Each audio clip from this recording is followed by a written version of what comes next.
많은 사람을 환대해 주시고 또 박수 쳐 주시고 맞이해 주셔서 여러분들께 감사를 드립니다. 집회 강사는 우리 주님이십니다. 주님께서 여러분들의 심령에 속삭여 주실 줄 믿습니다.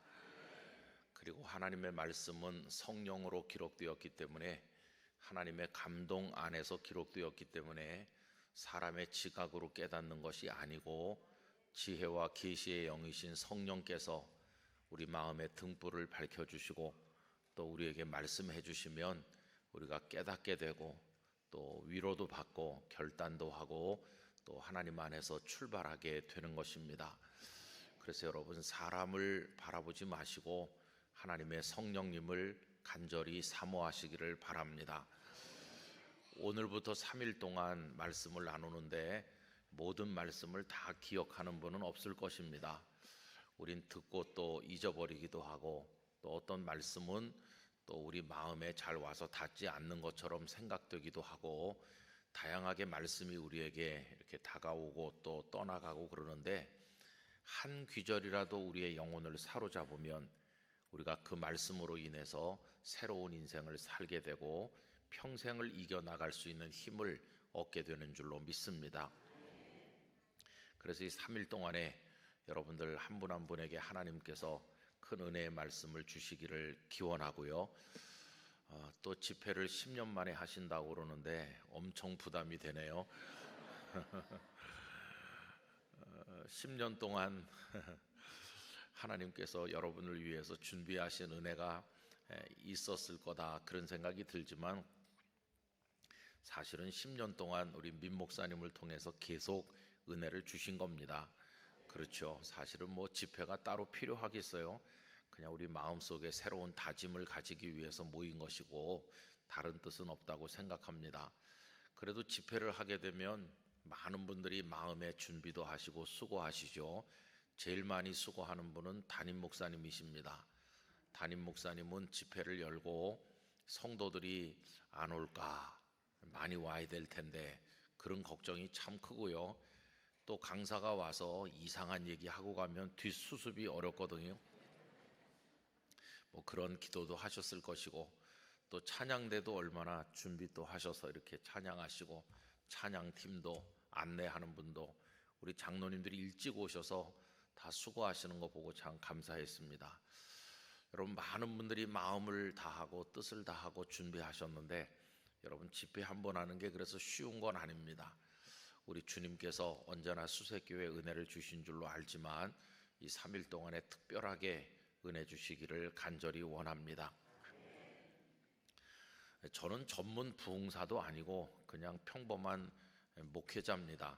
그래도 제가 받은 은혜를 그냥 여러분들과 나누려고 하는 것이니까 편안한 마음으로 함께 하시면 좋겠고요. 또 저는 어떤 부흥사처럼 막 이렇게 일어나 보라 그러고 질문하고 그런 거 안 하니까 긴장하지 마시고 편안한 마음으로 질문도 제가 하고 답도 제가 하고 그럽니다. 그러니까 하나도 긴장하실 필요가 없으시고 잠이 오골랑 주무셔도 괜찮습니다. 요새같이 빡빡하고 힘든 세상에 얼마나 이 교회가 안방같이 편하면 잠이 오겠어요. 여러분, 다른 교회, 모르는 교회 가면 절대 잠이 안 옵니다. 긴장해가지고. 여기서 잠이 드실 수 있다는 건 여기가 여러분의 교회라는 뜻이에요. 내 교회다, 눕기만 하면 잠이 오는 안방처럼 앉기만 하면 잠이 오네. 얼마나 좋은 겁니까? 그렇죠? 듣고 가는 사람보다 자고 가는 사람이 은혜를 더 많이 받는다, 뭐 그런 말도 있어요. 왜냐하면 듣고 가는 사람은 나중에 말을 합니다. 설교가 시원치 않더라, 뭐 그런 얘기도 하는데, 자고 가는 사람은 일체 불평이 없습니다. 그리고 참 희한한 게, 듣고 가는 분도 헌금하고 자고 가는 분도 헌금하고 참 희한한 일이 많아요. 어쨌든 성령께서는 우리에게 기쁨을 주시는 분이시고 평안을 주시는 분이시니까 3일 동안 행복한 시간이 되시기를 바랍니다. 예수님께서 무리를 보시고 산에 올라가 앉으시니 제자들이 나온지라, 마태복음 5장 1절 2절 말씀이 그렇습니다. 그래서 입을 열어 가르쳐 가라사대 하면서 심령이 가난한 자는 복이 있다고 팔복을 시작하셨잖아요.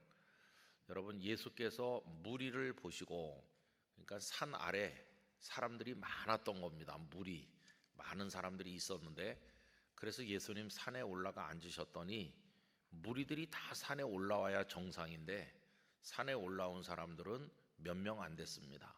무리를 보시고 산에 올라가 앉으셨는데 산에 올라온 사람들은 누구죠? 제자들 뿐이었어요. 그러니까 무리와 제자는 다른데, 무리는 예수님 주변을 변죽을 울리며 따라다니긴 하지만 말씀이 있는 곳에는 나오지 않습니다. 또 평지에서는 예수님을 따라다니지만 산에 올라가면 다리 아프고 숨 차고 하니까 힘든 데는 따라오지 않습니다.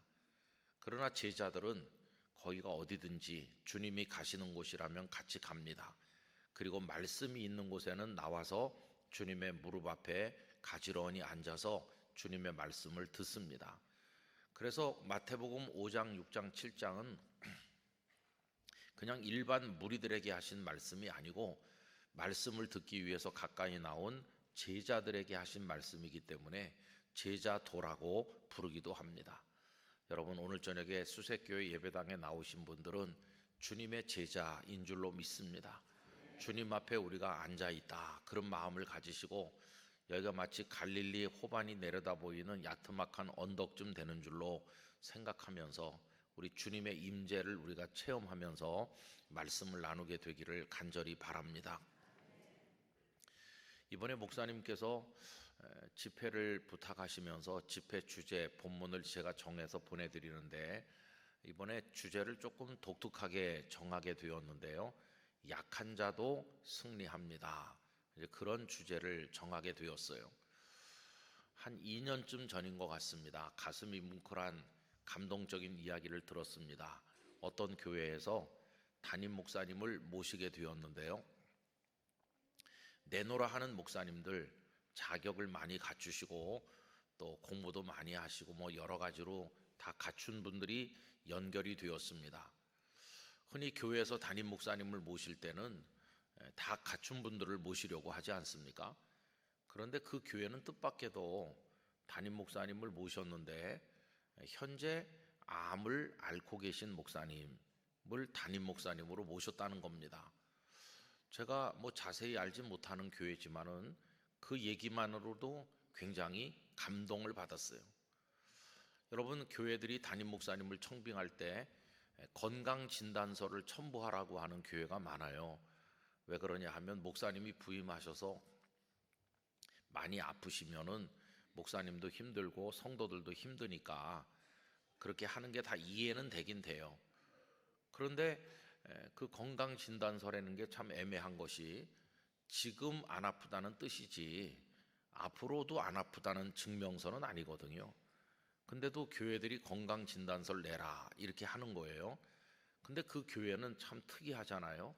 현재 그 목사님이 많이 아프신데 담임 목사님으로 모셨다는 거예요. 제가 그 얘기를 듣고 정말 감동받았어요. 그 교회는 왜 그렇게 했을까 생각을 해봤습니다. 근데 그 교회 성도들이 영이 열린 분들이라는 생각을 했습니다. 그것은 하나님의 은혜라고 하는 것은 약한 자에게서 온전해진다는 걸 알기 때문이죠. 저희 교회도 이제 부목사님들을 모시게 됐는데 많은 분들이 서류를 내셨어요. 그럼 이제 부목사님들이 한번 이렇게 훑어봅니다. 저보다 우리 부목사님들이 지원하신 분들에 대한 정보가 더 많아요. 저는 뭐 그분들하고 나이 차이도 많이 나고 잘 모르는데 우리 현재 일하시는 부목사님들은 새로 오시려고 하는 분들하고 비슷하거나 조금 선후배이기 때문에 이런저런 소식을 많이 알고 있어요. 그래서 목사님들이 한번 쭉 이렇게 훑어보고 나서 그 결과를 저한테 알려주시는 거죠. 그리고 그 중에서 인사위원회 장로님들이 오셔서 한번 만나보고 말씀도 나눠보고 이렇게 합니다. 근데 이제 그렇게 만나볼 대상자들을 몇 분 정하게 됐는데 그 만날 대상에 포함되지 않은 한 목사님이 눈에 뜨이더라고요. 그래서 이분은 왜 그 만나는 대상에서 빠졌나 하고 제가 이렇게 가만히 보니까 옆에 메모가 돼 있기를 전에 좀 아프셨다 하는 것이에요. 그래서 그 목사님의 자기소개서를 제가 꼼꼼히 읽어봤더니 이 목사님은 젊었을 때 암을 앓은 적이 있는 목사님이세요. 그래서 제가 그 목사님을 우리 만날 대상에 포함을 시키는 게 좋겠다 이렇게 했습니다. 그래서 그 목사님이 그 이후에 우리 교회에서 사역자로 섬기게 되셨거든요. 그럼 제가 왜 그 목사님을 그 대상에 포함을 시켰을까요? 이유는 하나입니다. 하나님 앞에서 약해 본 사람은 하나님의 은혜를 경험한 사람이다. 그렇다고 한다면 한 번도 하나님 앞에서 약해 본 적이 없는 사람하고 약해 본 적이 있는 사람하고 비교해 보면 한 번도 약해 본 적이 없어서 나는 강해라고 생각하는 분은 자신의 강점을 드러내겠죠. 설교할 때나 사역할 때나 자신은 강하다고 생각하니까 자신을 드러내려고 하겠죠. 그러나 밑바닥까지 내려가고 약함의 약함을 계속 경험했던 사람은 자신의 무능함과 약함을 알기 때문에 강하신 하나님을 의지하는 간절함이 있을 거 아니겠어요? 하나님의 은혜를 체험한 게 아니겠어요? 그래서 강하다고 생각하는 분이 전하는 말씀하고 약한 밑바닥에서 주님을 부르짖어 의지했던 분하고 전하는 말씀에 이게 영적 강도라고 하는 것이 다른 거 아니겠어요? 그래서 저는 오히려 아팠던 분에게 많은 기대를 가지게 되었고 그분이 전하는 말씀은 한 번도 아파본 적이 없는 사람이 전하는 것과는 그 깊이가 다를 것이다. 간절함이 다를 것이다. 이런 생각을 하게 됐습니다. 그리고 저의 예상은 그리 틀리지 않았어요. 그 목사님 얼마나 열심히 그리고 혼신의 힘을 다하고 진실한 마음으로 충성하고 있는지. 여러분, 그런 생각을 하게 된 이유는 저 자신이 많이 약했던 사람이기 때문에 그렇습니다. 성도님들께서 저를 볼 때 등치도 제법 커 보이고 몸무게도 많이 나가는 것 같고 제가 100kg쯤 되거든요. 그리고 등치도 좀 있는 것 같지 않습니까? 초등학교 다닐 때 기마전 같은 거 하면은 저 같은 사람은 올라타면 큰일 납니다. 밑에 있는 사람들이 다 그냥 짜부러져 가지고 아무것도 안 되고 저는 앞에 가운데 앞장선다고 하는데 제 위에 친구를 태우면 어울릴 제 부모님은 제 아버님은 저보다 더 키도 크고 더 몸집도 더 좋으셨었거든요. 그래서 약한 적이 없었을 것 같이 보이시지만은 제가 많이 약했습니다. 한 4살 됐을 때는 홍역을 심하게 앓아서 병원 의사께서 포기하셔야 되겠어요. 이렇게 이야기했는데 사람은 포기하지만 하나님은 포기하지 않으셨습니다. 그래서 살아났고요. 또 초등학교 2학년 다닐 때는 고무줄 3총에 맞아서 여기가 찢어지면서 그 압력으로 홍채, 눈조리개가 갈갈이 찢겨져서 빛의 양을 조절을 못하는, 그래서 그때 이후로 시력이 급속하게 안 좋아졌고 지금도 눈을 이쪽 눈 이렇게 해보면은 제대로 안 보이는 부분도 많고 그런데 그래도 성경 말씀도 읽을 수 있고 또 사랑하는 이들 얼굴도 볼 수 있고 운전도 할 수 있고 얼마나 감사한지 말할 수가 없어요. 이제 그런 어려움도 겪었고 또 중학교 3학년 됐을 때는 제가 얼굴이 이렇게 다 돌아가고 말을 못하고 상체가 또 뻣뻣하게 굳어가지고 원인 모를 병으로 4월 5일 식목일부터 11월 말까지 서울 시내 웬만한 병원 순례는 다 했지만은 결국 병명도 알아내지 못한 채로 고생을 많이 했습니다. 그때만 해도 고등학교를 추첨으로 가지 않고 학교를 정해서 응시하던 옛날 방식으로 고등학교 갈 때인데 중3 때가 입시해야 되는 때인데 학교도 제대로 못 가고 고통을 많이 받았거든요. 그런 약점도 이제 제가 가지고 있었고 뭐 그 이후에도 살면서 저도 뭐 암으로 치진 않지만은 갑상선 암 수술 2번 했고 뭐 이런저런 약함을 많이 겪었어요. 그리고 저희 가정을 봐도 한 번도 저희 가정은 강한 적이 없었습니다. 우선 제가 철들고 나서 보니까 저희 가정은 달랑 아버지, 어머니, 저 이렇게 세 식구뿐이었어요. 다른 집은 뭐 오남매, 칠남매 막 북적북적한데 우리는 어떻게 이렇게 맨날 나 혼자일까?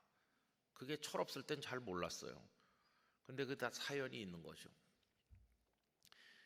저희 아버님은 평양이 고향이십니다. 그리고 저희 아버님이 지금 돌아가신 지가 12년 차가 됐는데 돌아가실 때가 100세이셨습니다. 그러니까 저희 아버님이 옛날 분이라는 걸 아실 수 있잖아요. 저희 아버님은 참 불쌍한 분입니다. 그러니까 한 번도 저희 집안은 강했던 적이 없어요. 저희 아버님이 이제 태어났을 때가 할아버지가 20살이었습니다. 할아버지가 옛날에 일찍 결혼하니까 20살에 제 아버님을 낳으셨고, 그리고는 이제 2년 있다가 동생이 태어났습니다. 그래서 저희 아버님이 4살이 되고 동생은 2살이 되고, 할아버지는 24살이 되셨겠죠. 그런데 24살 되신 할아버지가 마을에 전염병이 유행할 때 돌아가셨습니다. 그러니까 청상가부 같은 할머니가 계시고, 그리고는 어린 2 아들이 있는 거죠. 그런데 그 위에 이제 할머니께서 며느리를 불러가지고 이렇게 말했습니다. 그 할머니는 평양신학교를 세우신 사무엘 마펫 선교사에게 세례를 받으시고 일찍부터 믿으셨는데 교회 다니면서 말씀을 들었을 거 아닙니까? 그래서 그 청상가부가 된 며느리를 불러 앉혀놓고 하시는 말씀이, 얘야, 내가 교회 가서 들으니까 나옴이라는 할머니가 있었는데 아들 2이 다 죽은 다음에 며느리들을 끼고 살지 않고 친정으로 돌려보냈다고 그러더라. 그런 기회를 줬다고 하더라. 그래서 나도 너를 데리고 살지 않고 친정으로 보내려고 하니까 친정 가서 좋은 남자 만나서 너의 인생을 다시 출발해라. 그런데 애를 2씩 다 데리고 가면 재혼하기가 어려우니까 큰 녀석은 내가 키울 테니까 두고 가고 2살짜리는 네가 데리고 가라.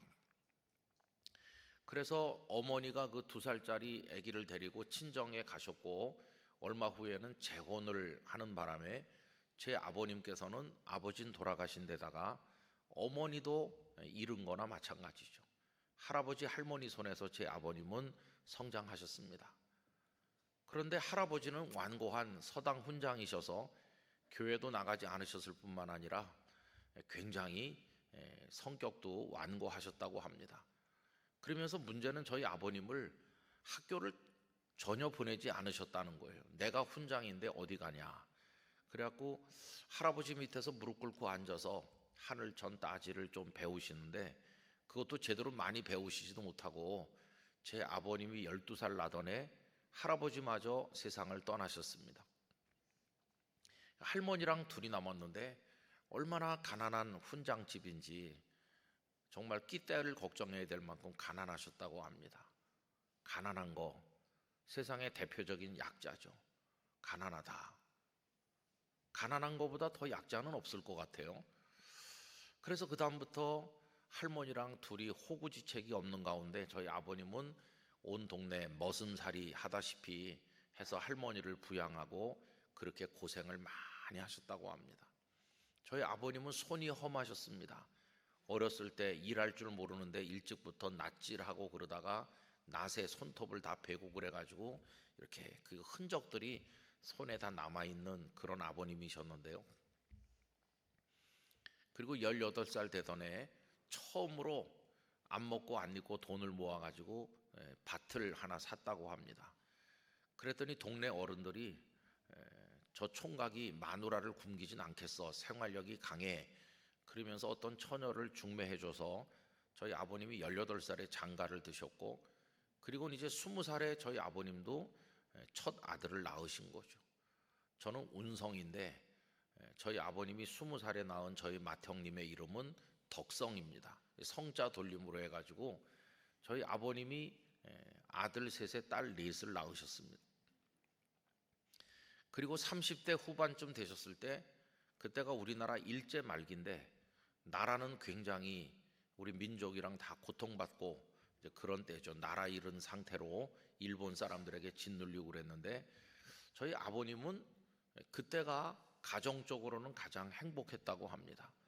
재산도 많이 늘어서 동네에서 이제 부자 소리를 듣게 됐고 교회에서는 안수 집사가 되셨고 칠남매가 잘 자라고 그때가 가장 반짝 행복했던 시대라고 합니다.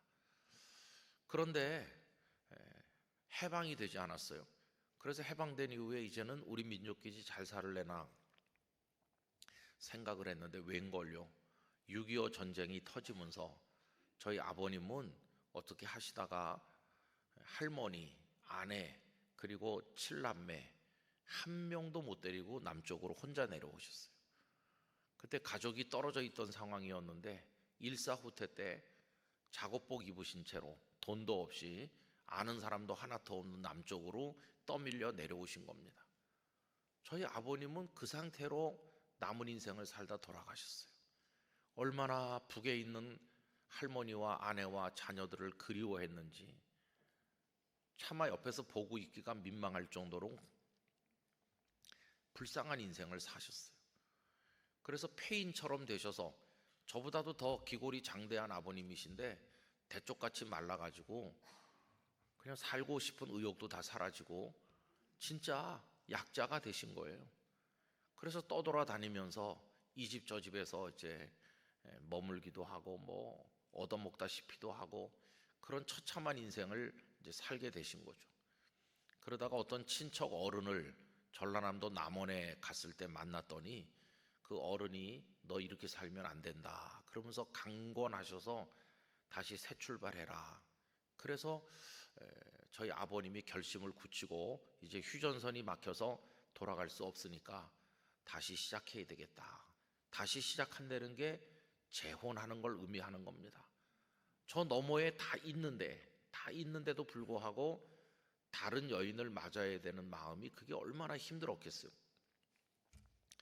그래가지고 저희 아버님이 그럼 난 이제 서울로 올라가서 서울에 살면서 새 출발해 보겠습니다. 그래가지고 그 결혼해가지고는 서울 충무로에 와서 천막을 치고 물건을 좀 갖다 놓고 파는 구멍가게를 시작을 했는데 그게 영락교회 옆입니다. 충무로 2가 16번지가 그 주소지고 제가 거기서 천막에서 태어났습니다. 제가 이제 그 두 분 사이에 태어난 아들이죠. 그리고 저희 아버님은 영락교회를 출석했습니다. 한경직 목사님께서 1945년 12월 2일 해방되던 해 영락교회를 설립하셨거든요. 영락교회를 다니신 이유는 이북에서 피난 내려온 사람들이 거기 많이 모여 있다. 그래서 고향 이야기라도 듣고 나누기 위해서 그 교회를 가셨고 또 한 목사님 워낙 목회를 잘하신 목사님이시지 않습니까? 그러면서 거기서 천막에서 구멍가게 하고 저를 낳고 그렇게 사셨어요. 그리고 제가 2살 될 때 어머니가 제 동생을 낳습니다. 제 동생을 아침에 낳고 제 어머니는 낮에 돌아가셨습니다.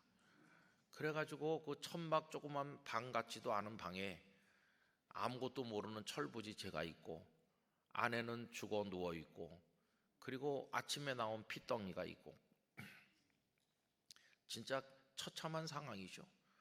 교회에다 연락이 됐는데 교회에서 와서 어머니 장례를 해주고 그리고 저희 어머니가 영락교회 묘지에 묻혔는데 하도 오래돼서 찾을 수도 없고 저는 어머니 얼굴도 모르고 아무것도 모릅니다. 언젠가 제가 철들어서 호적 등본을 뗐더니 저를 어머니로 키우고 계신 분 말고 그 앞에 또 이렇게 지워버린 이름이 있어서 제가 어머니가 있었다는 걸 나중에 알게 된 겁니다. 그리고 피덩이 동생은 그 근처에 살던 우리 먼 친척인데 아기를 낳지 못하는 부부가 있어가지고 그 친척 댁에서 와서 데려갔습니다. 양자를 간 게 아니고 그냥 그 집에 준 거죠. 그리고 영락교회에서 어머니 장례하고 저희 아버님은 좀 안 된 말로 어리 빠진 것 같이 저 하나 데리고 또 계셨는데 하나님께서 저를 불쌍히 여겨서 저를 보더니 내가 얘를 키워서 목사 되게 하겠습니다. 그러면서 어떤 분이 저의 어머니가 되어 주셨습니다. 그 어머니는 저희 아버님보다 2년 먼저 하늘나라 가셨는데 92세로 하늘나라에 가셨고, 아마 친어머니도 그렇게 사랑하고 그렇게 많이 기도하는 어머니는 없었을 겁니다. 그 어머니는 정말 저를 위해서 하나님께서 보내주신 기도와 사랑의 어머니였어요. 그 어머니 덕에 제가 목사가 되었다고 생각합니다. 그러니까 저희 집은 늘 세 식구였어요. 아버지, 어머니, 저. 그리고 경제 기반이 없이 시작한 저희 아버님은 이런저런 사업을 하셨고 뭐 여러 하셨지만은 한 번도 저희가 부자 소리를 들어본 적이 없습니다. 거기 충무로에서 구멍가게 같이 해가지고 돈을 조금 모아서 영등포로 이사를 나와가지고 집을 한 칸 사고 뭐 이렇게 했지만, 그 이후에 아버님이 하시던 사업들은 늘 실패했습니다. 가락동 농수산물 도매시장 여러분 아시는 것처럼 영등포에도 그런 게 한때 있었는데, 거기서 아버님이 지방에서 이제 뭐 무, 배추 이런 거를 밭대기로 아니면 막 몇 트럭씩 이렇게 해가지고 그런 걸 넘기는 일을 했는데, 그게 작황에 따라서 망하기도 하고 조금 돈을 벌기도 하고, 그래서 사업이 늘 일정하지 않으셨어요. 어머니가 돈 10원이 없어가지고 저 한강다리 근처 노량진에서 영등포까지 걸어오신 적도 있을 만큼 집에 돈이 완전히 바닥이 난 적도 있고, 2,000원 내야지 다닐 수 있는 종로에 단과반 학원비가 없어가지고 제 학원비 낸다고 어머니가 온 동네방네 돈 2,000원 빌리러 다니기도 하고 그랬습니다. 그러니까 제가 생각해 보니까 식구도 없지, 그 다음에 가난하지, 거기다가 또 우리는 아버지 어머니 연세가 많으시고 어떻게 나는 이렇게 어린애가 하나 있나, 모든 게 다 취약을 했습니다. 그리고 저도 늘 이렇게 자주 아팠고, 저희 어머니야말로 허약했습니다. 체력이 늘 골골하시고, 그 다음에 어떤 독한 약을 드시고 집에 학교 갔다 와 보면은 일어날 기운도 없어서 막 이틀 3일씩 어머니가 자리 깔고 누워 있는 때도 많이 있었고요. 그래서 연약하다 하는 거가 저에게는 굉장히 익숙합니다. 근데 여러분, 세상은 어떤 곳입니까? 세상은 강자가 약자를 지배하는 세상입니다. 강자는 늘 이기고 약자는 늘 패배합니다. 그래서 사람들은 강자가 되려고 혈안이 돼 있어요. 정당한 방법에 의해서 되면 다행이지만 온갖 불법, 편법, 탈법을 동원해서라도 강자가 될 수만 있다면 수단 방법 가리지 않고 강자가 되어보려고 발버둥 치는 게 오늘 우리가 사는 세상 아니겠습니까? 왜 그러냐 하면, 약자는 숨도 쉴 수 없고, 약자는 10번 싸우면 10번, 100번 싸우면 100번 패배할 수밖에 없는 세상이니까. 그게 이 약육강식의 세상이죠. 근데 여러분, 이번 집회 주제를 약자도 승리합니다 라고 정한 것은 약자도 승리할 때가 있도록 만드시는 우리 하나님이 계시기 때문입니다. 저는 그래서 하나님이 좋습니다. 하나님도 힘의 논리에 따라서 강한 자가 이겨라 이렇게 하시는 하나님이라면 여러분, 우리가 여기 있을 필요가 없습니다. 강한 자가 늘 이기게 하시는 하나님이시라면 교회당 안에는 적어도 재벌 정도 되는 사람들, 계급으로 말하면 스타 정도 되는 사람들, 그런 사람들이나 와서 앉아 있어야지, 약자들은 여기 들어올 수도 없을 거 아니겠어요? 그런데 하나님께서는 강한 걸로 치면 가장 강한 분입니다. 강한 걸로 치면 하나님보다 더 강한 분은 없습니다. 최고로 강하신 분이십니다. 그런데 어쩌자고 그 하나님은 말씀하시기를 내가 강하기 때문에 나는 강한 자의 하나님이다 이렇게 말씀하실 법도 한데, 그렇게 말씀하신 적이 한 번도 없습니다. 하나님은 가장 거룩하신 분이시죠.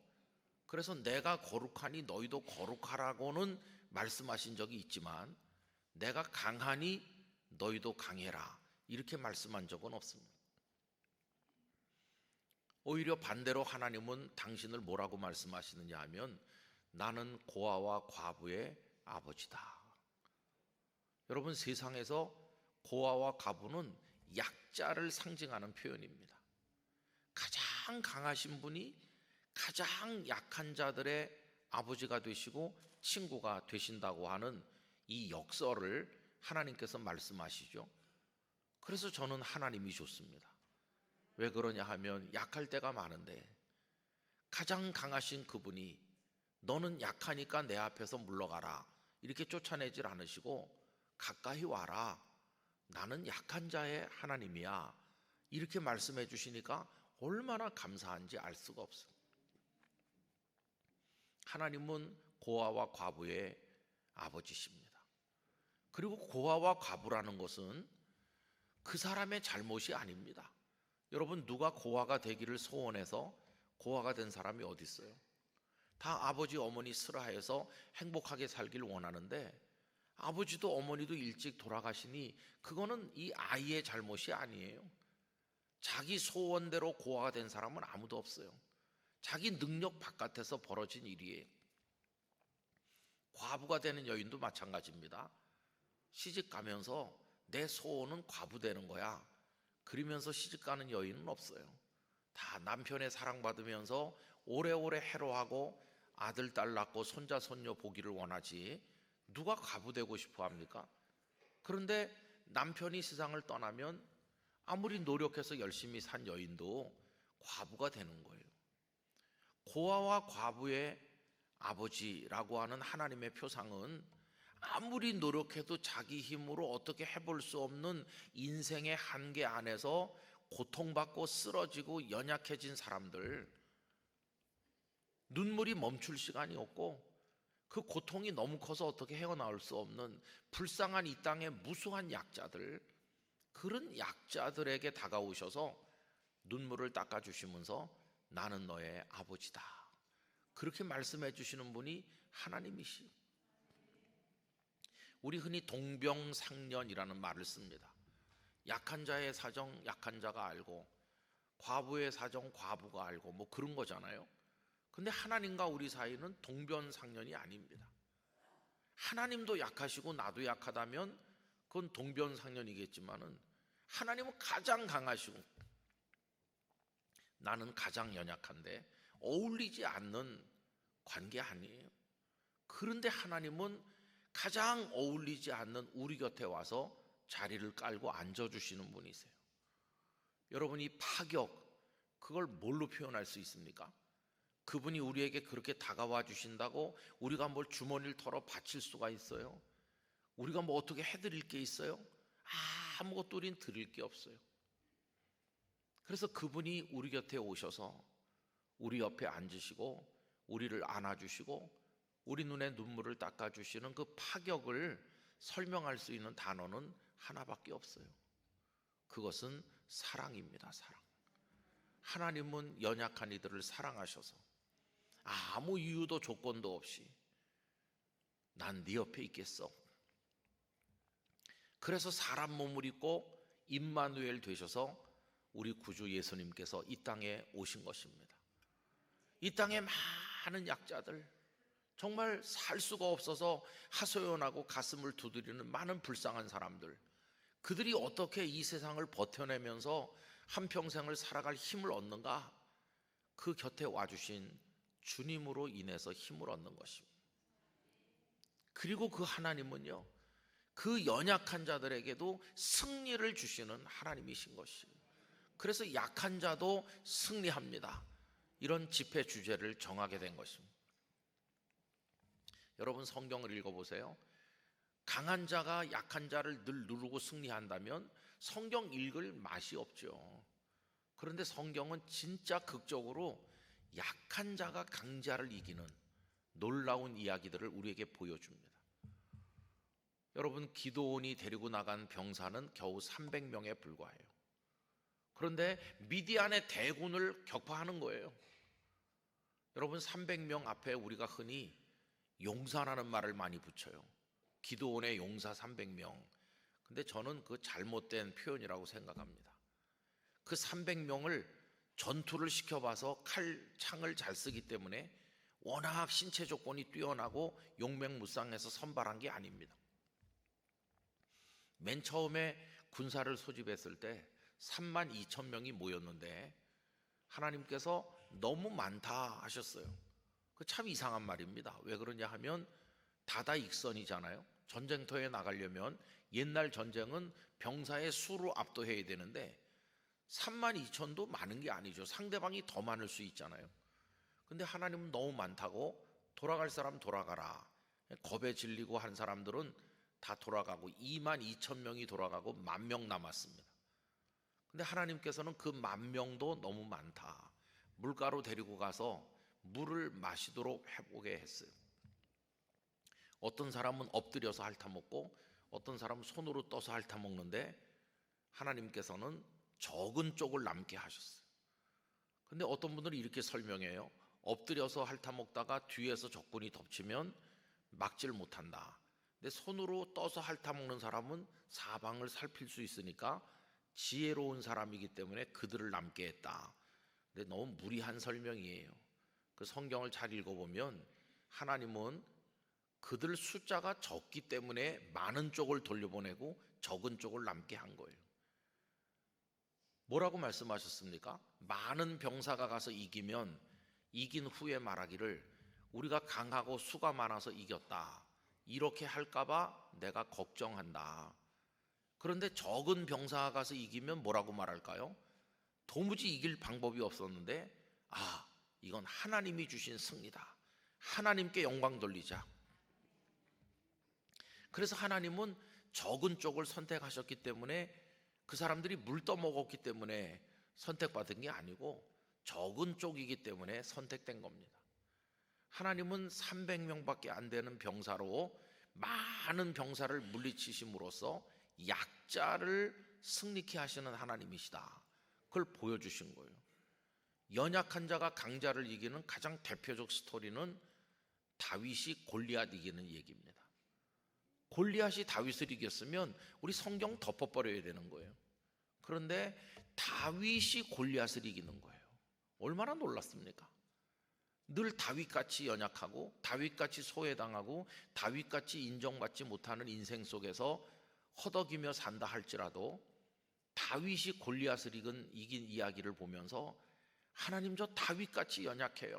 세상은 내 앞에서 골리앗같이 강해요. 그러나 하나님 절 도우시면 승리할 수 있을 줄 믿습니다. 그게 그리스도인의 믿음 아니겠어요? 여러분, 그런 식으로 보면 성경 전체가 약자가 강자를 이긴 극적인 이야기로 꽉 차 있는 것을 볼 수 있어요. 하나님은 연약한 자를 버리시는 하나님이 아니라 연약한 자를 들어서 강한 자를 이기게 하시는 하나님이십니다. 그래서 우리 성경을 한 군데 찾아서 다 같이 읽어보려고 합니다. 여러분, 고린도전서 1장 말씀을 펴시기 바랍니다. 고린도전서 1장 27절입니다. 고린도전서 1장 27절부터 29절까지 다 찾으셨으면 저랑 같이 천천히 읽읍시다.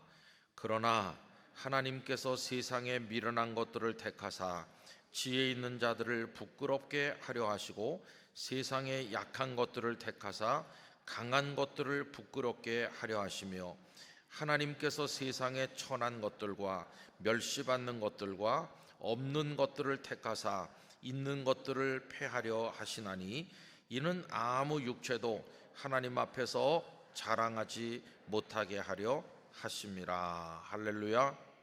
하나님은 약한 자에게 강한 자를 이기는 승리를 주십니다. 어리석은 자에게 지혜 있는 자를 이기는 승리를 주십니다. 보잘것없는 자를 귀하고 대단하다고 떠버리는 사람을 이기도록 힘을 주시는 하나님이십니다. 그 하나님이 우리 하나님이십니다. 지는 것 같으나 이기게 하시는 하나님이십니다. 예수님이 십자가에서 죽으셨을 때 예수님의 적들은 자기들이 이긴 줄 알았지만 그 십자가에서 진정으로 승리하신 분은 우리 주님이십니다. 그래서 저는 주님이 참 좋아요. 저는 지금도 약하고 앞으로도 약할 것이기 때문입니다. 우리가 언제 강한 자가 될 수 있을까요? 죄인으로서 이 육체의 굴레를 쓰고 허덕이면서 하루하루 살아가는 우리가 언제 강한 자가 될 수 있을까요? 우린 늘 연약한 자일 수밖에 없어요. 더군다나 우리 앞에 서 있는 우리의 적, 사탄이라고 하는 적은 너무나 강한 적이에요. 그래도 우리가 사탄 앞에 굴하지 않을 수 있는 것은 연약한 우리에게 승리를 주시는 하나님이 계시기 때문이에요. 여러분, 그래서 저는 하나님이 좋습니다.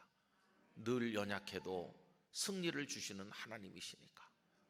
여러분, 수색교회 성도들 중에도 육체가 연약하신 분, 마음이 연약한 분, 경제적으로 연약한 분, 사회적인 여러 관계에 있어서 약자이신 분들이 많으실 것이에요. 그러나 여러분, 낙심하지 마시기 바랍니다. 약하다고 하는 것은 그만큼 은혜에 가까이 있다는 뜻임을 기억한다면 오히려 약한 것을 감사할 수 있을 것입니다. 그래서 저희 아버님은 어머니 장례를 하고 저 하나 데리고 이렇게 있다가 이제 저를 키워주시는 어머니가 오셔서 살게 된 거죠. 그럼 여러분, 저희 가정은 그렇게 살다가 그냥 흐지부지 되고 말았을까요? 아닙니다. 저희 아버지 어머니의 눈물의 기도를 하나님 들으셔서 저는 목사가 됐습니다. 어머니가 오실 때 내가 얘를 키워서 목사 되게 하겠습니다. 그 하나를 보시고 오신 건데 제가 목사가 됐어요. 그리고 피덩이로 남의 집에 갔던 제 동생은 그냥 그렇게 끝난 게 아니고 하나님께서 그 댁에서 잘 자라게 하시고, 키워주신 양부모님이 다 일찍 돌아가셨지만 나중에 저희가 다 만나서 찾을 수 있게 하시고, 그리고 하나님께서 다 공부도 시키고, 그리고 아주 잘 돼서, 그리고 떡두꺼비 같은 우리 조카 둘이 있고요. 그리고 우리 교단 서울 장안의 어느 유수한 교회 장로가 돼서 얼마나 신앙생활 잘하고 있는지 말할 수 없어요. 다 약했습니다. 걔도 태어나는 날 친엄마를 잃고 남의 집에 가서 컸고, 우리 부모님의 사랑을 받지 못했고, 저희 아버님이 우리 동생이 돌아왔을 때, 찾았을 때 이렇게 말씀했습니다. 내가 너한테 베네 쪼고리 한 벌 입혀주질 못했고 젖 한 번 물려주지 못한 채로 태어난 너를 그날로 남의 집에 보냈다. 내가 애비로서 너한테 해준 게 아무것도 없다. 그냥 아무것도 없는 건 아니에요. 저희 아버님은 식사 때마다 그 아이를 위해 기도하셨거든요. 내 허리에서 난 자식들 이북에도 있고 여기도 흩어져 있습니다. 저는 알죠, 그거를 뭘 위해 기도하시는지.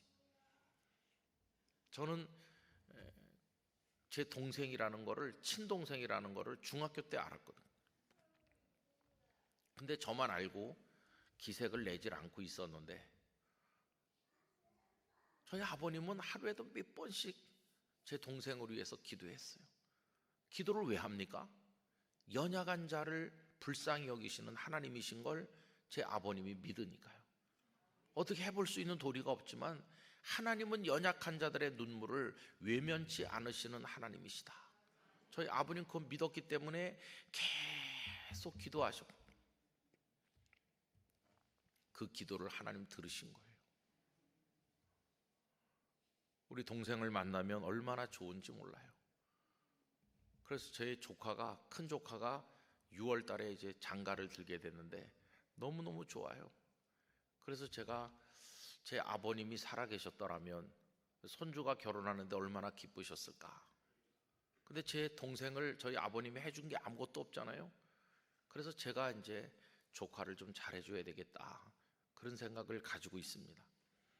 여러분, 하나님은 연약한 자에게도 승리를 주시는 하나님이세요. 지금 여러분의 처지가 다윗 같고 겨우 300명밖에 없는 장군이라고 할지라도 낭망치 않으시기를 바랍니다. 하나님은 우리에게도 승리를 주시기 때문이에요. 강한 자를 이기는 쾌감을 맛보도록 도우시기 때문이에요. 절대로 낙심할 필요가 없다는 것입니다. 그러면 연약한 자가 어떻게 강자를 이길 수 있는 것일까요? 오늘 사도행전 1장 8절 속에 그 비밀이 숨어 있다고 생각합니다. 예수님께서 승천하시기 전에 제자들에게 오직 성령이 너에게 임하시면 너희가 권능을 받는다, 이렇게 말씀하셨죠. 여러분, 여기 권능이라고 번역된 헬라어 단어는 잘 아시겠습니다만은 뒤나미스라는 단어입니다. 그 뒤나미스라는 단어로부터 파생된 단어가 다이나마이트입니다. 다이나마이트는 폭탄입니다. 뻥 하고 터지면 바위도 산산조각 내는 폭탄이죠. 성령님께서 우리에게 오시면 권능을 주시는데, 그 권능은 어떤 거냐 하면 폭탄과 같은 거다. 그래서 여러분, 바위를 깨뜨리는 계란이라는 말이 어떻게 가능할까요? 바위와 계란이 충돌하면 천번 만번을 충돌해도 계란이 박살이 납니다. 계란이 팍 깨지면서 흰자 노른자가 범벅이 돼가지고 흘러내릴 것입니다. 계란으로는 바위를 깰 수가 없어요. 그런데 이때 예수님 승천하시고 남아있는 예수님의 사람들을 보세요. 그들은 계란처럼 연약했습니다. 그들은 저 갈릴리에서 내려온 사람들이고, 베드로, 안드레, 야고보, 요한 등등 그들 중에 재벌도 없고 학자도 없고 권력가도 없고 예루살렘에 터전이 있는 사람이 아무도 없어요. 근거지가 그들은 저 북쪽 갈릴리고 시골뜨기고, 그들 중에는 돋보이는 일을 하는 사람이 아무도 없어요. 그리고 거기 모여있는 몇몇 사람들, 다락방에 모였던 120명쯤 되는 사람들, 그 여인네들, 뭐 아무것도 세상에 볼 게 없어요. 약자 중에 약자들로 이루어진 사람들이었어요. 반면에 그들 앞에 버티고 있는 적은요, 큰 바위산과 같아요. 거기 빌라도의 로마의 세력이 있습니다. 가야바 대제사장을 비롯한 안나스를 비롯한 거대한 제사장 세력이 큰 바위처럼 버티고 있습니다. 사두개인들, 바리새인들, 백성의 장로들, 그들이 다 합종 연행하면서 예수 그리스도의 적으로 떡하니 버티고 있습니다. 여기 이 사람들은 조그마한 계란같이 보이고 그들은 큰 바위같이 보여요. 이게 사도행전 1장, 2장, 3장에 이어지는 상황이 그렇죠. 예수님은 승천하시고 그들만 남았잖아요. 그나마 권능이 충만하신 예수님이 계실 때는 예수님을 의지라도 했는데, 이제 예수님도 안 계신 그들이 무슨 힘이 있습니까? 약자 중에 약자죠. 그런데 여러분, 사도행전은 우리에게 뭘 말해주냐 하면은 계란이 바위를 깨뜨린다고 하는 걸 보여주는 거예요. 약자가 강자를 쳐 부수는 겁니다. 어떻게 계란이 바위를 깰 수 있나? 조그만 계란인데, 여러분, 사실은 그게 계란처럼 보이지만 그 속에 들어있는 거는 흰자와 노른자가 아니라 폭탄이 들어있는 것이. 왜냐하면 성령이 그들에게 임하시면 권능을 받는데, 뒤나미스, 다이나마이트, 폭탄이 베드로 속에도 들어있고 안드레 속에도 들어있고 요한 속에도 들어있는 것이죠. 겉으로 보면 아무것도 아닌 것 같지만 사실 그들은 성령의 폭탄이었어요. 가서 부딪히니까 예루살렘이 쩍쩍 금이 가는 것이에요. 그들이 당황해서 사내들인 공회를 소집을 하고, 베드로가 한번 말씀을 외치니까 3,000명이 회개하고 돌아오고, 그리고 성전 미문에 안전뱅이 장애인이 일어나고, 허다한 제사장의 무리들도 와서 예수 그리스도 앞에 무릎을 꿇는, 복음 앞에 무릎을 꿇는, 그래서 유대 지도층 인사들이 다 쩍쩍 금이 가면서 바위가 깨져나가는 충격을 받는 거예요. 아니, 저 사람들 아무것도 볼품도 없고 가진 것도 없고 형편없는 약자들인데 어떻게 우리를 이렇게 당황하게 만드나? 그들 속에 하나님이 계시기 때문이에요. 그래서 그들은 연약한 자도 강자를 이기는 것이에요. 여러분, 이 세상은 너무도 강합니다. 그리고 그 앞에 서 있는 우리는 정말 약합니다. 그러나 여러분, 저는 우리가 세상을 이길 줄로 믿습니다. 왜 그러냐 하면 우리 안에 주님의 능력이 깃들기 때문입니다. 하나님의 성령이 우리 안에 거하시면 우리는 겉으로는 계란같이 보여도 사실은 폭탄 같은 하나님의 백성이 되는 것입니다. 그래서 약자인 우리가 강자를 이기는 유일한 비결 하나는 하나님을 의지하는 것입니다. 하나님, 저를 도우십시오. 제 안에서 역사하여 주시옵소서. 다윗이 골리앗을 향해 나갈 때 물맷돌밖에 없었지만은 만군의 하나님 여호와의 이름으로 나갈 때 그 속에 그 권능이 함께할 때 골리앗을 이길 수 있는 기적이 일어나게 된 것입니다. 여러분, 저는 우리 한국교회가 지금 많은 면에서 조금 이렇게 각도가 안 맞는 노력을 하고 있다고 생각합니다. 우리 승리하고 싶어 해요. 승리하고 싶어 하기 때문에 우리는 자꾸만 강자가 되게 해달라고 기도해요. 하나님, 적들은 너무 강합니다. 그런데 우린 너무 약합니다. 그러니 저희들을 강자가 되게 하셔서 저들을 이길 수 있도록 강자가 되게 해주세요. 이렇게 기도합니다. 근데 그건 초점이 잘못된 기도입니다. 여러분, 우리가 강자가 되는 순간 그건 실패하는 겁니다. 그리스도인은 강자가 되는 존재가 아니고 약자이지만 강자를 이기는 존재가 되는 겁니다. 그게 진짜 믿음입니다. 여러분, 강자가 되는 거하고 약자이지만 강자를 이기는 거하고 무슨 차이가 있을까요? 강자가 돼서 강자를 이기는 게 더 좋은 게 아닌가? 강자가 되면 그 안에 하나님이 계시지 않게 됩니다. 내가 강한데 하나님이 없어도 되는 거죠. 그러나 늘 약자로 머물러 있으면 하나님, 저 약해요. 저 아무것도 못해요. 그러니 강하신 하나님이 제 안에 계셔 주세요. 제게 능력을 주세요. 이렇게 하니까 승리하는데 자기가 가진 강한 힘으로 승리하는 게 아니라 나는 약하지만 내 안에 계신 하나님의 능력으로 이기는 것입니다. 여러분, 한국교회가 왜 지금까지 많은 손가락질을 받았을까요? 약자이기 때문에 손가락질을 받는다고들 생각하지만 한국교회 위상이 추락한 것은요, 약자일 때가 아니었습니다. 놀랍게도 강자가 된 이후에 세상으로부터 손가락질을 받기 시작했어요. 우리 한국교회가 연약할 때, 연약함에도 불구하고 사랑하고 섬길 때 세상은 우리를 존경했습니다. 그러나 강한 자가 돼가지고 힘자랑하기 시작했을 때 큰 교회들이 생기고 유명한 스타 목사님들이 생기고 우리는 강해요. 그러면서 강함을 자랑하는 교회나 지도자들이 등장했을 때, 그 강함을 자랑했을 때 세상은 우리를 외면하기 시작했어요. 아, 저 목사 힘 자랑하네, 저 교회 힘 자랑하네, 이러면서 등을 돌리기 시작했어요. 강자가 되는 그 과정에서 성경적이지 않은 방법들도 동원됐습니다. 강자가 되는 과정에서 한없이 교만해졌습니다. 다윗이 연약했었죠. 골리앗 앞에 연약하듯 사울 왕 앞에 쫓겨다닐 때 연약했던 것처럼 망명 다니고 피난 다닐 때 토굴에 숨고 황무지를 배회할 때 다윗은 정말 연약했습니다.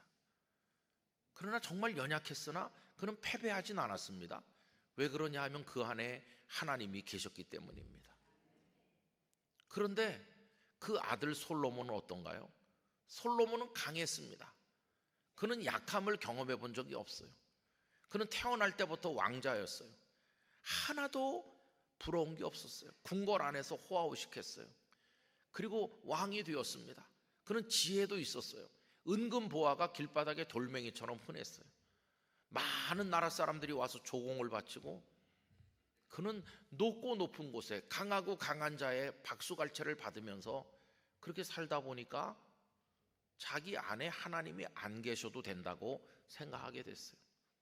나중에는 하나님을 떠났습니다. 선지자들이 와서 경고했지만 듣지 않았습니다. 솔로몬은 언제 패망했나? 언제 실패했나? 약해서 실패한 게 아니라 가장 강할 때 그는 추락했습니다. 여러분, 약한 건 부끄러운 게 아닙니다. 왜냐하면 약할 때 오히려 하나님이 우리 안에 계시기 때문입니다. 진짜 부끄러운 것은 하나님 없는 자가 되는 게 부끄러운 것입니다. 나 강해요 그러면서 하나님 없어도 된다고 큰 소리 칠 때 그는 진짜 수치스러운 단계로 추락하는 것인데 그걸 모르는 것입니다. 그래서 여러분, 우리는 강한 자가 돼서 승리하는 걸 복으로 여기면 안 됩니다. 저는 수색교회와 성도님들이 승리하시길 바랍니다. 그러나 승리한 이후에 강자라고 자랑하지 말고 계속 연약한 자로 하나님 앞에 무릎 꿇으시기를 바랍니다. 하나님, 나는 연약합니다. 앞으로도 계속 제 안에서 역사하여 주시옵소서. 이걸 깨달았던 분이 바울 사도세요. 바울 사도. 사도 바울은 자신의 강함을 자랑할 수 있는 게 많이 있었습니다. 학벌에 있어서나 그의 지식이나 그의 모든 배경, 가말리엘의 제자였었고 날 때부터 로마 시민권을 가진 사람이고 자랑할 게 많았지만 그를 강자로 만들던 모든 것을 다 배설물로 여기면서 그 모든 걸 다 버리고 마지막에는 나는 약합니다. 나는 약합니다. 그러면서 약한 걸 자랑하는 사람이 되었습니다. 우리 성경을 한 군데 더 찾아보도록 하겠는데요. 여러분, 고린도 후서 12장 말씀, 고린도 후서 12장 말씀을 펴십시오. 고린도 후서 12장 5절을 보시기 바랍니다. 고린도 후서 12장 5절, 제가 좀 읽어보겠습니다. 내가 이런 사람을 위하여 자랑하겠으나 나를 위하여는 뭘 자랑한다고 그랬죠? 약한 것들 외에 자랑하지 아니하리라. 강하다고 자랑하지 않고 약합니다라고 자랑하길 원한다는 거예요.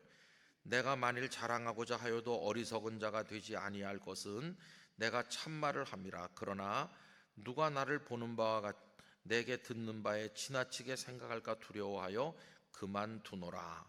바울도 인간적으로 자랑할 게 많이 있지만 자랑하지 않겠노라고 얘기해요. 또 그도 은혜를 체험한 적이 있잖아요. 여러 계시를 받은 것이 지극히 크므로 신비로운 하나님의 놀라운 세계를 그가 많이 경험했거든요. 그렇지만 너무 자만하지 않게 하시려고 하나님께서 내 육체의 가시 곧 사탄의 사자를 주셨으니 이는 나를 쳐서 너무 자만하지 않게 하려 하심이라.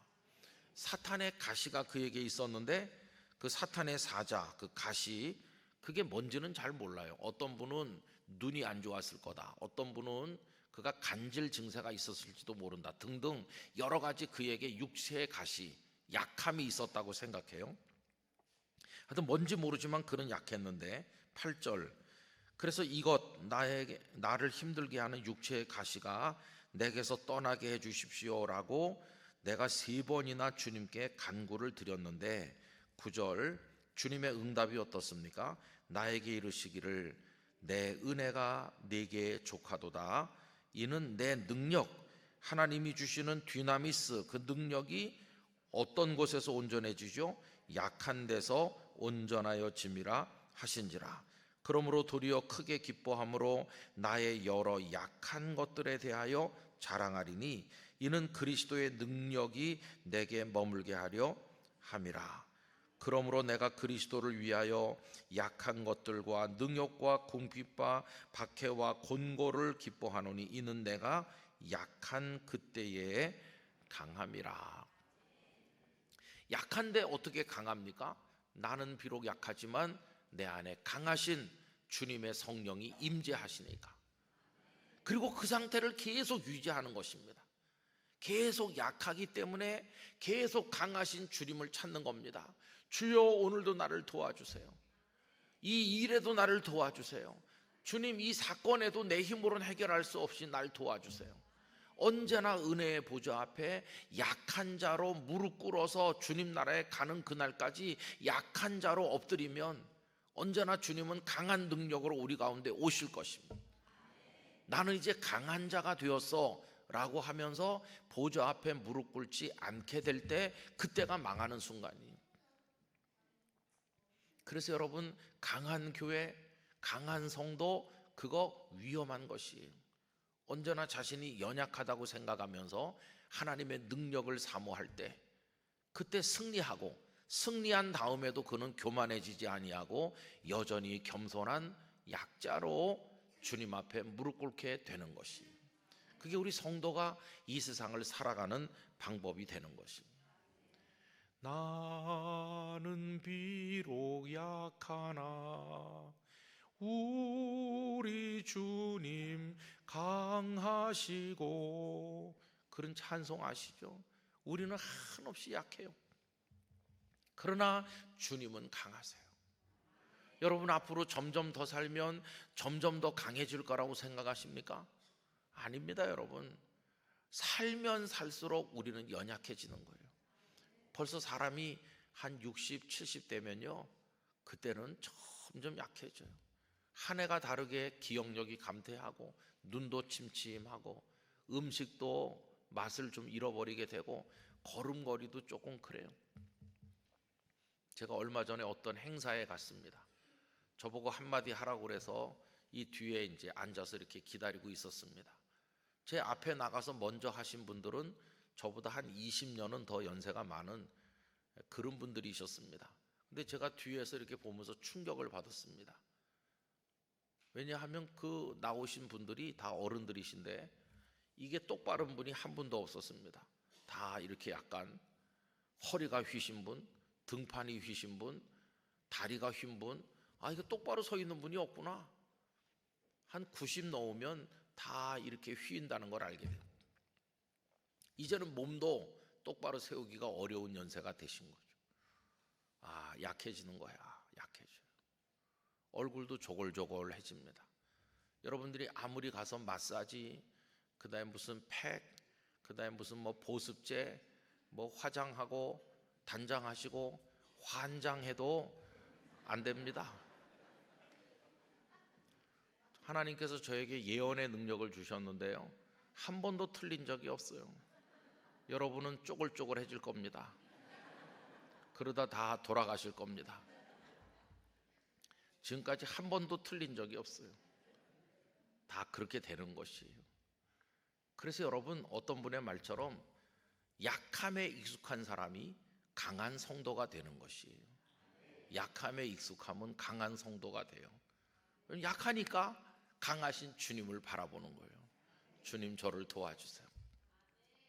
그래서 성령께서 주시는 그 능력이, 그 디나미스가 사도들 속에 역사할 때 예루살렘의 그 바위 같은 이들을 깨뜨리고 승리할 수 있었던 것처럼 우리도 그래야 되는 거예요.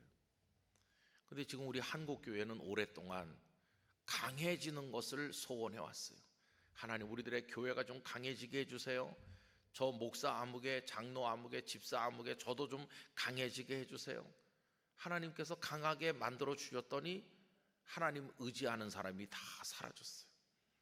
산에 올라가 기도하는 사람도 없고 밤을 새워 기도하는 사람도 없고, 이제는 하나님이 돕지 않으셔도 얼마든지 내가 강하기 때문에 잘 살아, 하나님이 돕지 않으셔도 이제는 내가 목회 잘할 수 있어, 그런 사람들이 생기면서 세상은 우리에게 등 돌리기 시작했어요. 교회는 은혜를 체험한 겸손한 성도들, 뜨거운 눈물로 주님을 사랑하는 이들이 모인 곳이 아니라 힘자랑하는 이들이 모인 이상한 각축장으로 바뀌고 말았어요. 교회가 세상보다 더 추해지기 시작했어요.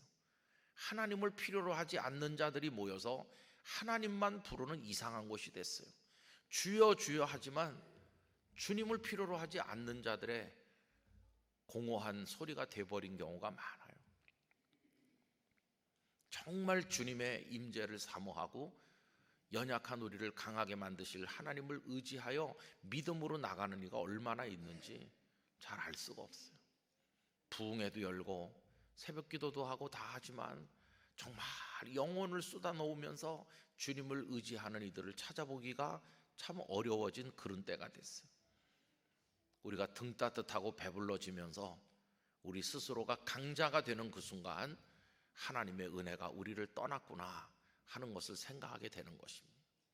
여러분, 우리 다시 기꺼이 약자가 되길 원합니다. 하나님 앞에 무릎 꿇길 원합니다. 약자임을 부끄러워하지 않길 원합니다. 약자이기 때문에 하나님을 제대로 아는 사람이 될 것입니다. 은혜의 맛을 본 사람이 될 것입니다. 약자이기 때문에 주님 품에 안겨서 살게 될 것입니다. 간증은 강한 자가 약한 자를 이기는 거, 그건 간증이 아닙니다. 약한 자가 하나님의 능력으로 강한 자를 이기는 기적을 경험할 때 그게 간증이 되는 것입니다. 대한민국은 국제 정치 속에서 약자죠. 일본, 중국, 미국, 러시아 그런 나라들에 비하면 우린 아직 약자입니다.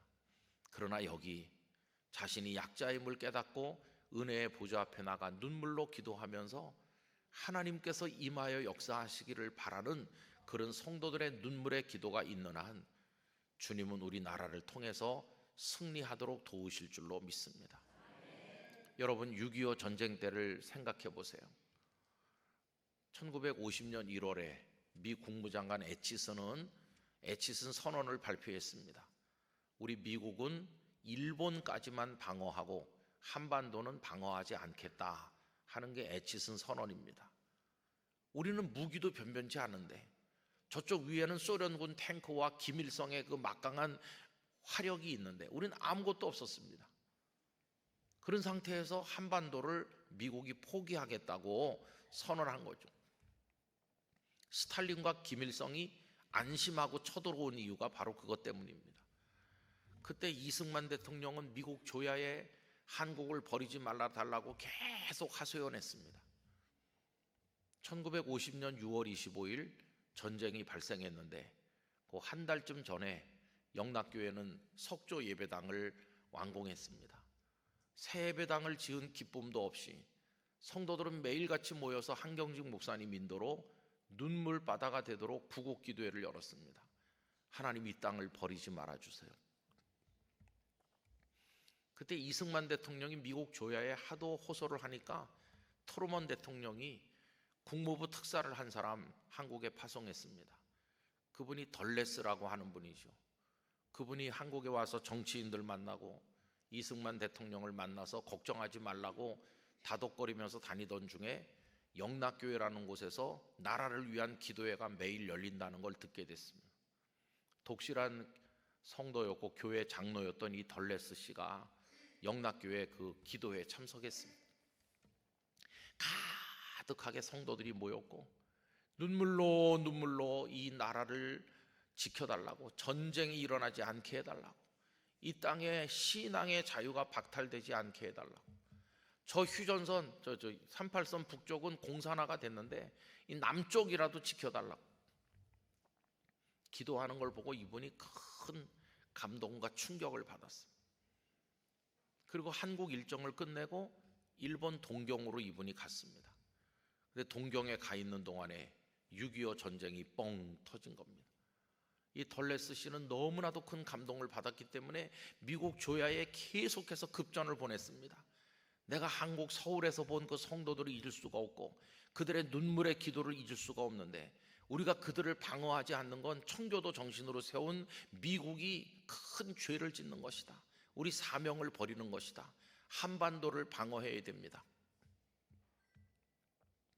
그래서 여러분, 방어를 포기했던 미국이 급하게 전쟁이 나자마자 안전보장이사회 UN 안보리를 소집을 했고 전쟁 난 그 바로 다음 날 유엔군을 파병해서 한반도를 지키기로 결의하는 기적이 일어난 것입니다. 그리고 메가더 장군이 인천 산육작전을 했고 하나님께서는 낙동강 전선이 무너지지 않도록 그 유엔군이 들어올 때까지 낙동강 전선이 무너지지 않도록 이 불쌍한 나라를 긍휼히 여겨주셨어요. 유엔군이 오기 전에 부산까지 무너졌으면 그걸로 끝인데 하나님께서 극적으로 그 낙동강 전선을 지켜주셨어요. 그리고 유엔군이 들어왔어요. 그리고 지금 여기 이렇게 손바닥만한 나라지만 대한민국이 남아있어요. 그때 우리는 약자 중에 약자였습니다. 그러나 약자를 불쌍히 여기시는 하나님으로 인해서 우리가 승리할 수 있었습니다. 그때 한국교회는 늘 하나님 앞에 부르짖었습니다. 그런데 언제부터인지 한국교회는 이제는 강한 교회가 됐어요. 성도가 많고 이제는 목사님들도 다 모든 게 다 갖춰져 있고 이제는 하나님이 없어도 될 것 같이 우리가 교만해졌어요. 우리가 강자인연하는 그 순간 한국교회 은혜가 마르고 성도들이 교회를 떠나고 세상은 교회를 비판하기 시작했어요. 여러분, 지금 우리가 찾아야 될 해법은 더 강해지기 위한 노력이 아닙니다. 저는 우리가 살려면 하나님 앞에서 진짜 약자로 엎드려야 된다고 믿습니다. 진짜 약자가 돼서 엎드리면 하나님은 우리 안에 뒤나미스로 임하실 것이고 우리가 이기는 경험을 가지도록 축복하실 것입니다. 어떤 나라도 이겨낼 수 있을 것이고 저 북한의 세력도 막아낼 수 있을 것이고 복음 통일의 그날도 오게 될 것이라고 저는 믿습니다. 그래서 여러분, 약한 자도 승리한다.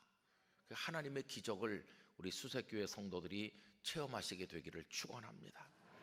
지금 육체적으로 연약하시든지 경제적으로 연약하든지 영적으로 연약하든지 어떤 점에서 연약하든지 여러분, 약함을 오히려 자랑하시기 바랍니다.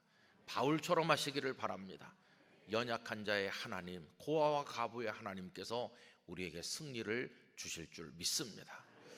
그런 믿음을 가지고 절대로 굴하지 말고 약함 때문에 쓰러지지 말고 전능하신 하나님 안에 승리하시기를 진심으로 축원합니다. 기도하겠습니다. 거룩하신 하나님, 고아와 과부의 아버지가 되신 하나님, 무릎 꿇어 눈물로 부르짖는 약자들의 마음을 알아주시는 하나님, 약자들 속에 권능으로 임하셔서 도우시는 하나님, 강한 자를 이기게 하시는 하나님, 저희의 하나님이 되어 주시옵소서. 저희 안에 강자라고 자랑하는 교만을 깨뜨려 주시옵시고 언제나 연약한 자로 하나님의 보좌 앞에 무릎 꿇게 하여 주시옵소서. 약한 것이 부끄러운 것이 아니라 강하다고 착각하며 하나님을 의지하지 않는 것이 부끄러운 것임을 알게 하여 주시옵소서. 주님, 저희 속에 임하여 주시옵소서. 예수님 이름으로 기도하옵나이다. 아멘.